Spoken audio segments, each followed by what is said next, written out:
Guys, welcome to my channel. আজকে তোমাদের সাথে কিছু কথা শেয়ার করব। আজকের আকাশটা দেখো, কখনো মেঘ করছে, আবার কখনো রোদও উঠছে। ওয়েদারটা কী যে হবে জানি না। শুধু এটুকুনি বলবো, ঠাকুর বৃষ্টি বৃষ্টি দিও না, বাচ্চাগুলোর আনন্দ পুরো নষ্ট হয়ে যাবে। আর যেটা তোমাদের সাথে শেয়ার করব সেটা হচ্ছে যে একজন মহিলা আছেন, যিনি আমাকে বারবার আমার ইউটিউব চ্যানেলে ঢুকে আমাকে মেসেজ করে বিরক্ত করছেন, যাচ্ছেতাইভাবে কথা বলছেন। আমি তাকে বলতে চাই, আগে নিজের ঘর সামলাও, পরে অন্যকে সামলাতে আসবে। আমি দীর্ঘদিন কিন্তু এই বিষয়টা নিয়ে চুপ থাকবো না। আমি এর একটা হেস্তনেস্ত বিচার করেই ছাড়বো। আর সে নন বেঙ্গলি। আমি সব নন বেঙ্গলিকে বলছি না, কারণ আমি যেখানে থাকি সেখানেও নন বেঙ্গলি প্রচুর আছে, কিন্তু তার মতন এত অসভ্য মহিলা কেউ নেই।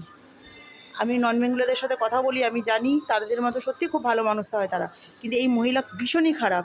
ওকে গাইস, ভিডিওটা আমি এখানেই শেষ করছি। পরের ব্লগ নিয়ে আমি আবার আসছি। টাটা।